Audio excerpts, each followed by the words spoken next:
Hello and welcome. This is the newsroom for today, Friday, October 30th, 2020. In the headlines, the government dismisses the head of the Special Purpose Unit, citing illegalities and serious failures. Demerara Bank gets a line of credit from the IDB to support small and medium enterprises. A woman who survived breast and cervical cancer tells her story. And in sport, national swimmer Leon Seaton Jr. lands FINA scholarship as he intensifies efforts to seal an Olympic spot. With the news, I'm Neil Marks. We're glad you could join us. The government has terminated the employment of Mr. Calvin Heath London with immediate effect. Mr. London was employed by the government to head the Special Purpose Unit, the SPU, for the privatization and divestment of identified assets of the Ghana Sugar Corporation, Gaisuku, and was later tasked with the responsibility of performing duties of the Chief Executive Officer of National Industrial and Commercial Investments Limited, NISIL. In a statement, the government said a review of NISIL's and SPU's operations revealed illegalities and serious failures by Mr. Heath London in the performance of his duties, which have had a detrimental effect to the government and NISIL's business. Mr. Heath London was cited for the issuance of various leases of various NISIL properties located in Peters Hall, East Bank, Demerara, without 1. Public tender, 2. Valuations, 3. Board approval, 4. Cabinet approval, 5. Review by approved NISIL Council, and 6. Ensuring that the issued leases contain the standard and customary provisions relating to termination and non-assignment and other protections to NISIL. He was also cited for the issuance of approximately 14 agreements of sale and leases for NISIL lands located at Ogle, East Coast, Demerara, and the subsequent vesting of 7 tracts of land without ensuring that full payment was received for those lands in accordance with the terms of the relevant agreements, and without ensuring that the vesting orders issued were drafted by approved NISIL Council or contained the usual and customary language sufficient to protect NISIL's interests. Further, the government dismissed Heath London because it said he did not facilitate and procure the auditing of SPU's accounts by the Auditor General. The government said Mr. Heath London's failure to properly perform his duties and the transgressions it cited constitute serious misconduct and dereliction of duty generally, not only breaching applicable laws and violating policies established by the government and NISIL, but causing NISIL and the government to lose millions of dollars. The government said Heath London's actions also amount to breach of the fiduciary duties and duty of care owed to NISIL imposed by the relevant provisions of the Companies Act of 1991 and generally warranting his immediate termination. Demerara Bank has received a line of credit from the Inter-American Development Bank, which will be used to assist small and medium-sized companies supplying the local oil and gas industry. It will also be extended to other businesses in the forestry, mining, and agricultural industries. The investment comes under IDB Invest, which seeks to promote economic development for its member countries in the Caribbean and Latin America through the private sector.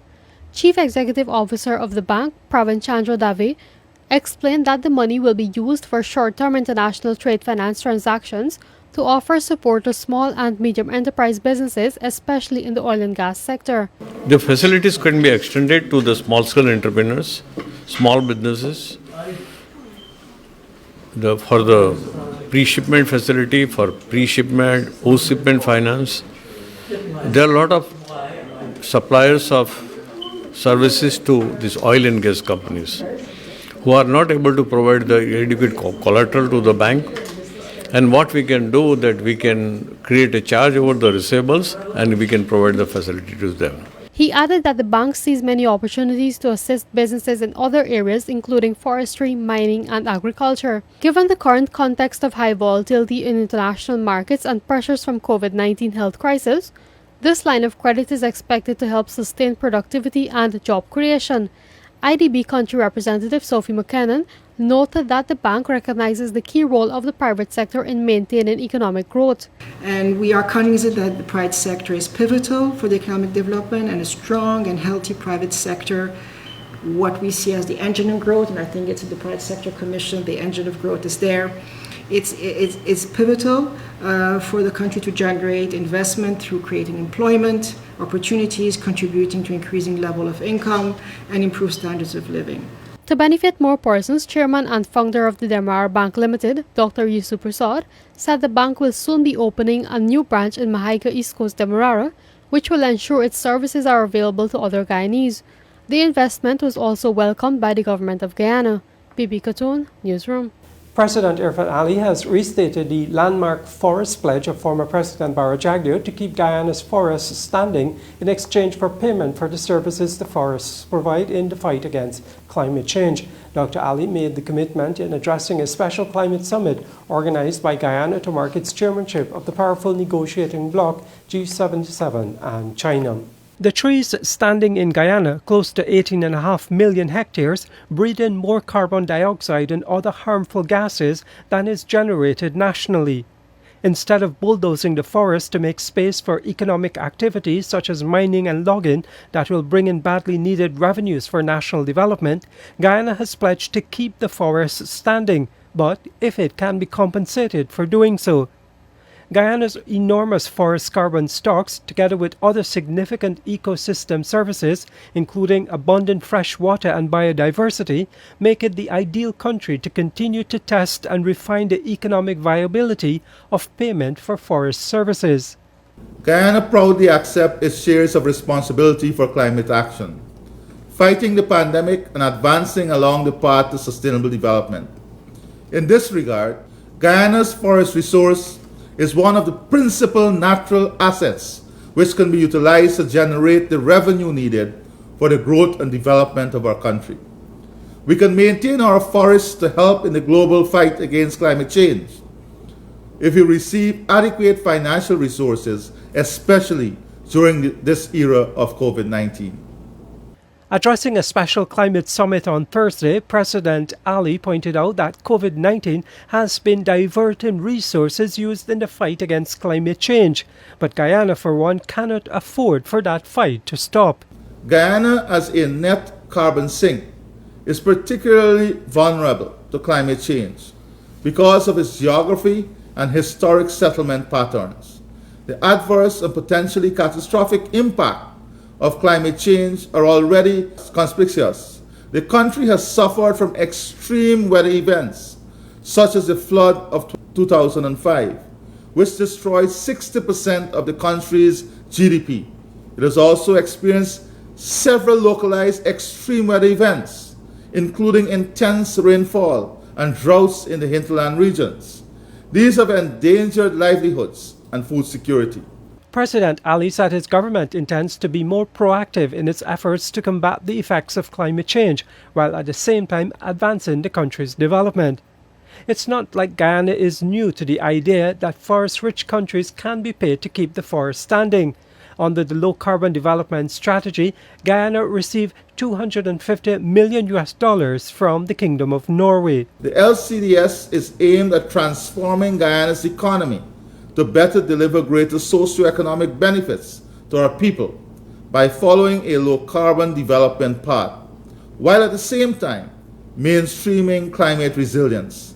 As part of the LCDS and working in partnership with the Kingdom of Norway, Guyana was able to develop and implement one of the first national-scale payment for forest climate services through avoided deforestation and sustainable management of our forest resources. President Ali said Guyana remains committed to advancing the low-carbon development strategy and to collaborate with international partners to expand on schemes that would pay for the climate and ecosystem services forests provide. There's more news ahead. Stay with us. You're watching the Newsroom. The Minister of Labour, Joseph Hamilton, has embarked on a mission to eliminate the dangers associated with the prolific hunt for gold in the country's mines. Recently, he headed out to Madya in Region 8, the hub of mining activity there, where many have lost their lives because of unsafe practices. This place is a tragic place, y'all, as regards occupation safety and health. And everything I say will be based on what they lost and not me. In Madya, the Labour Minister visits various sites. Here at the Madya Power Station, he gives a directive. One of the first thing I'll have to do is to re-establish the Health and Safety Committee. I'm sure you always have one after 2018 or thereabouts. The question is why it is not still functioning. Anybody know?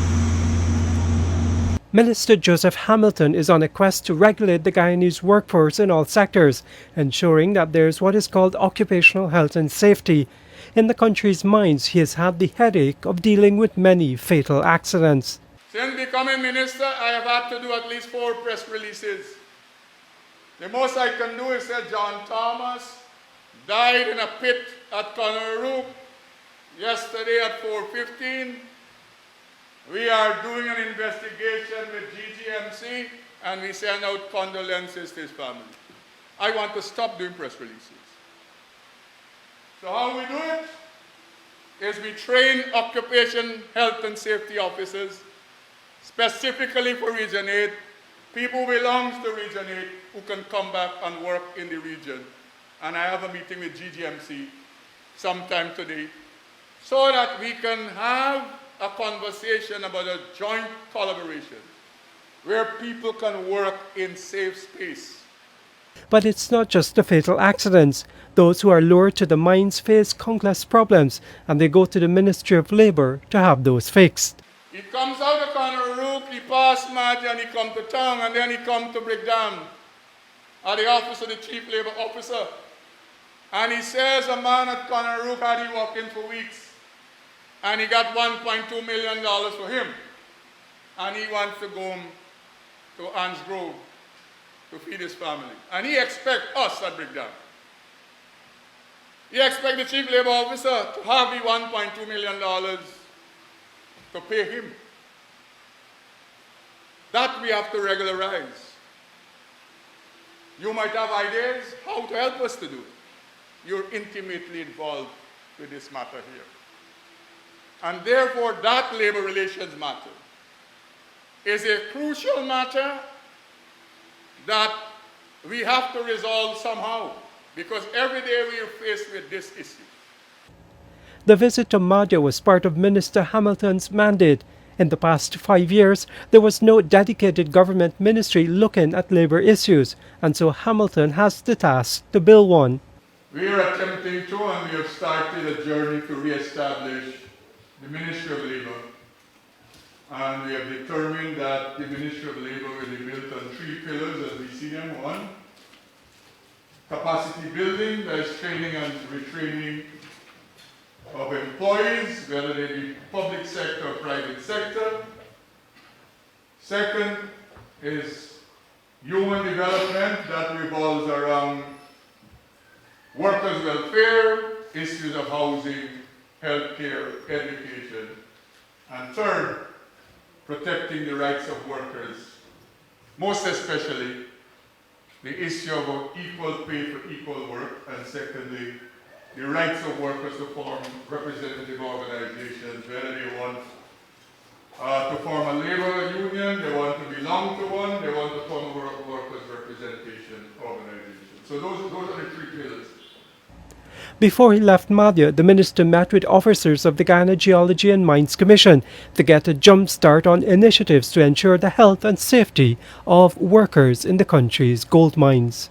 The environmental permits for ExxonMobil's Liza 1 and 2 projects have now been reduced from 20 and 24 years to 5 years each as a result of an order granted by the High Court. Instead of the environmental permits for ExxonMobil's Liza 1 and 2 projects expiring in 2040 and 2043, they will now expire in 2022 and 2024.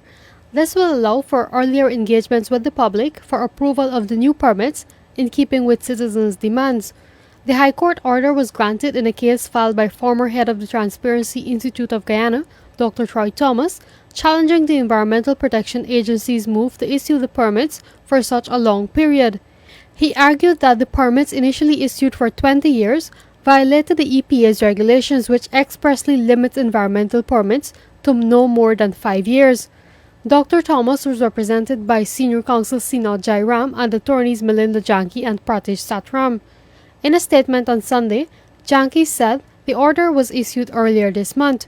She said as a result, the environmental permits for Liza 1 and 2 have already been revised to conform to applicable law. The Payaro environmental permit of 24th of September 2020 was also issued for 5 years in conformity with the law. The revelation comes at a time when the U.S. oil major is being criticized for continuous flaring of gas offshore. Dr. Thomas, in his comments included in the release, said, and I quote, "The Guyanese people have loudly and repeatedly expressed their concern and anger at the danger that ExxonMobil's oil production poses to Guyana's environment and natural resources. I want people to know that we can and shall take action to protect our national patrimony.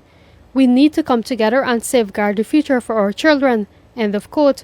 Attorney-at-law Janky was quoted saying that successive governments have given away Guyana's oil, and Guyanese must ensure same is not done to its marine resources.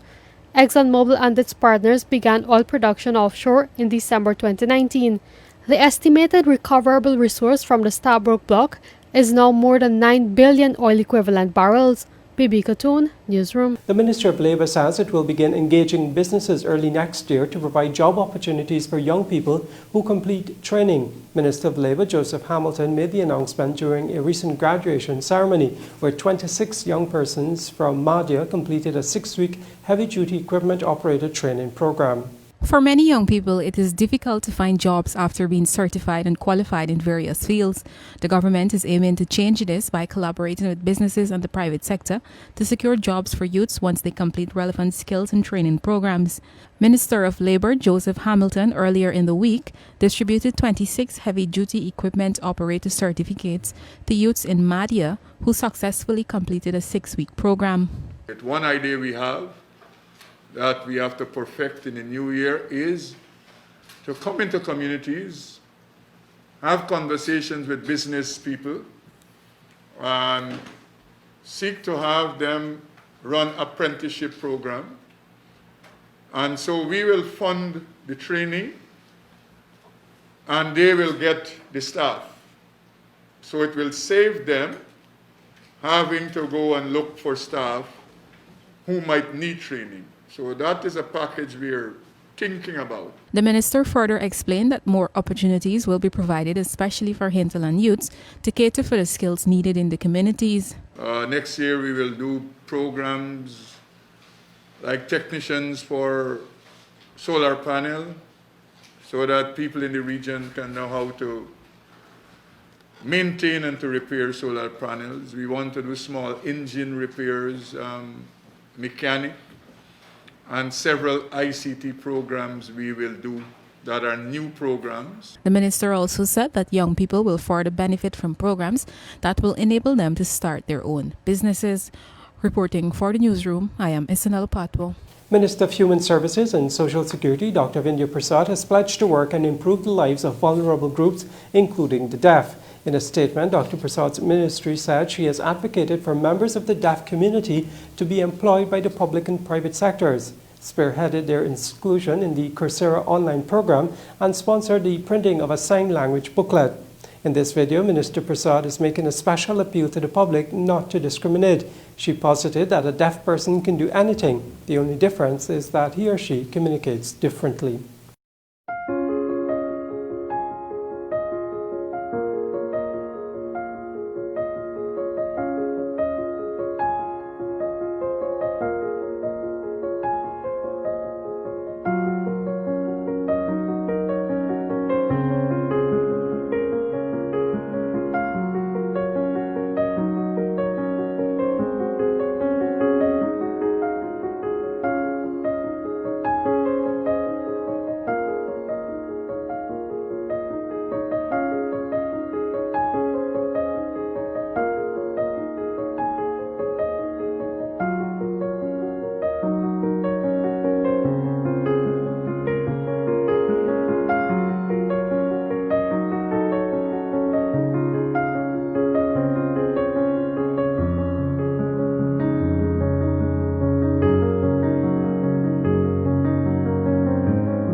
Hello, my name is Quincy, and I'm from the Deaf Association of Guyana, and I am a sign language interpreter.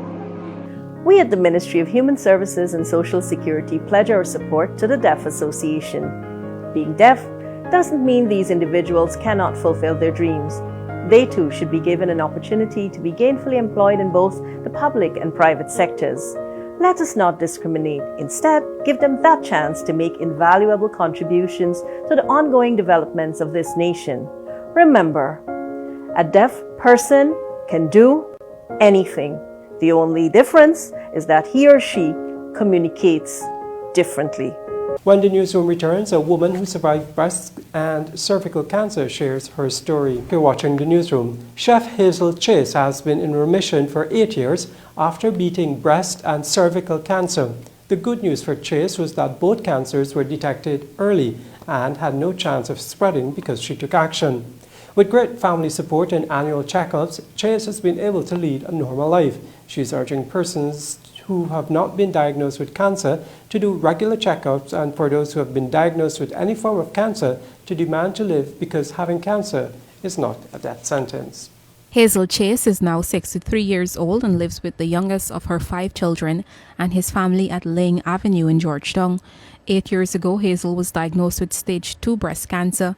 She strongly believes that because of her early diagnosis, she is alive today to watch her 9 grandchildren grow up. Speaking about the cancer situation in Guyana, Hazel said it is very heart-wrenching because survivors are afraid to speak up, while others are afraid of doing checkups or do not have access or finance to do regular tests. My concern is, as a survivor, is to try to help people to understand cancer is not a death sentence. Early detection saves lives. Once you check your breast, or even if you didn't have a chance like me in checking your breast for yourself, and you find a lump during some reason or the other, get a test. For me, I did not have the time to check because, in Guyana you're working, you don't have the time for yourself. But 2012, Christmas time, we were at my daughter's house having family time, and I felt not a pain, but like a cramp in my right hand. And this cramp went all the way through to the breast.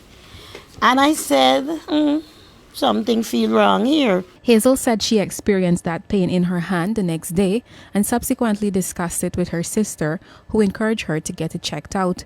In January 2013, she did a breast exam at the Ghana Responsible Parenthood Association, where it was further advised she do an ultrasound, a mammogram, and a biopsy. When it came back positive with cancer cells. It wasn't a nice song in my ears, it wasn't a nice memory, but I had to make a decision. After all, you throw a lot of tantrums. You have days when you decide that you're not getting up, you're not going to the doctor. But I had a team of family members who did not leave me alone. They did not allow me to be stubborn and to take it with that kind of crash. They gave me time to breathe. They gave me time to cry. But then my son, he was there every morning. Mom, you have to go here, we have to go there. You have this to do, you have that to do. It got to the stage where I was admitted at public hospital. I did my surgery in June. I think it was the 6th of June. That's 2013, the 6th of June, to remove the breast, the right side. I did all my treatment. The chemotherapy, it wasn't the best thing for me. I had a lot of side effects with the chemotherapy. Like a lot of people would know, you lost your hair, you lost your taste, you lost your senses. At times I was very disillusioned. I was going through a lot. Hazel further explained that it was the support of her family that got her through her treatment, and is also urging persons diagnosed with cancer to always listen to their doctors. Those people coming to you with theories that they don't have facts on. They're trying to help on the way that they hear or they suspect, right? But you listen to your doctor. The journey is not a nice one. It's not a journey that nobody just wants to really go through. But if for some reason that is your part of life to travel, then put your shoulders up and travel. Demand to live. Meanwhile, less than a year after her surgery to remove her breast, Hazel was diagnosed with cervical cancer while she was on vacation in England. Hazel was also treated in England. I was put on a hormone tablet after surgery, but this tamoxifen. And the tamoxifen tablet, one of the side effects, that also caused cervical cancer. So they never checked me. I was using the tablets for 1 year and they never checked me, give me any pap smear test or anything. I went off to England on a vacation and there I was thinking it was arthritis in the hip because I was getting a lot of pain in the hip area. My sister over there is a doctor and she was saying to me that it doesn't sound like arthritis. And when we go to any family gathering, walking, or I can't walk far.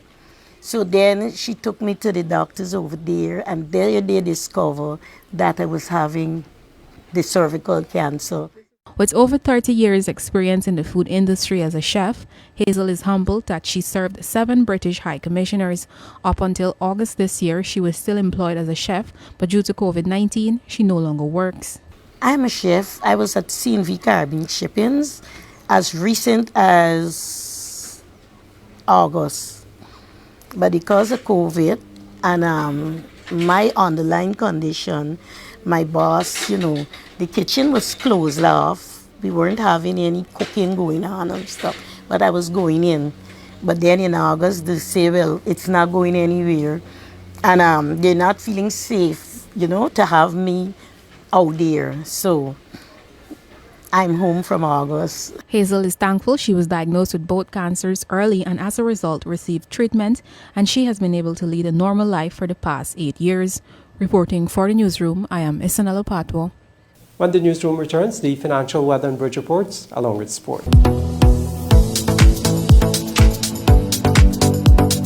You're watching the newsroom. It's time for sport, and we begin with some news in swimming. The national swimmer Leon Seaton Jr. will spend the next 5 months in a high-performance program at Azura Florida Aquatics in a bid to qualify for the Olympic Games in Tokyo next year. According to the 16-year-old, the opportunity comes at a crucial juncture as he looks to ramp up his preparation. The Guyanese is seeking to qualify in the 50-meter freestyle. Akeem Green spoke to him on Friday. Firstly, congrats on getting a scholarship to head over to the United States to train for at least 5 months as you prepare to hopefully go to Tokyo next year. When you got the news of the scholarship opportunity, how elated were you? When I first when I got the news, I was I was at a moment of shock because I didn't expect such a great news to come to me at such a desperate time as in the COVID season. But after I realized, I did my work and all of that, I was very much elated to receive a scholarship. Tell us about a brief history about the past, about how much work you would have put in to obviously qualify the requirements to head over to the 5-month scholarship. Well, Mr. Green, the work in the past, I would say, it wasn't anything easy. Okay, I worked morning, afternoon, evenings, very hard, put in my 110%, 110%, sorry. I make sure I was motivated, eat right, time manage myself. So all these things, this scholarship didn't just come and land on my lap. I worked for it. Mm-hmm. Given obviously you spoke about COVID, do you think that could put you on the back foot as you head over to Florida? But given that you haven't had any pool time per se, I guess I know you've been doing your personal work, but you could be on the back foot as you head over to Florida. Well, I wouldn't say that is going to put me at any disadvantage, okay? Because I've been doing my work out of the pool, right? Some exercises where you can do on land, which you imitate what you do in the pool. And that's what I've been doing most of the times. I've been building stamina, building strength. So when I return back to the water, when I arrive in Florida, I don't think I will be on no back foot or be at a disadvantage or behind the flock. I believe I would be with the flock and, of course, achieving to be in front of the flock. Tell us about your expectations. What are the stuff you're supposed to expect to do in Florida I guess there's going to be an elite level of training as a swimmer? Well, expected of me, I'm expected to go there, do my best as an elite swimmer, and briefed much on the training regimens of the program. Okay, all I know that they're not a easygoing training center. I know that they are high level and they don't expect low performances. So I'm expected to go there and perform at my best, above their standards, and be one of the top flyers. You know, this is a step obviously towards your dream of going to Tokyo next year. I think ideally you would want to actually make the qualifying mark, or it could be one of your wild card picks. But you know, how big a stepping stone is this in terms of that preparation? This scholarship is a very huge one to me because it allows me to qualify, make the qualifying time. I'm hoping that, you know, I make the qualifying time. I'm not too far away from it. And with this scholarship, I believe I can improve on my time, make the qualifying time, qualify for the Olympics, represent my country at the Olympics, and make my country proud.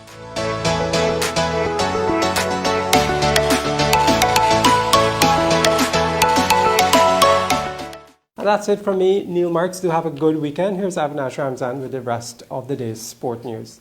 We tell you now that his self-proclaimed universe boss, Chris Gayle, added another record to his outstanding T20 career, becoming the first player to hit 1,000 sixes in the format.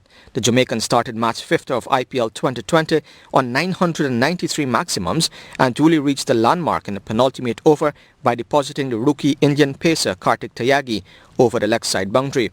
Gayle was eventually dismissed for 99 of 63 balls, bowled by Jofra Archer in the final over as Kings 11 took on Rajasthan Royals in Abu Dhabi.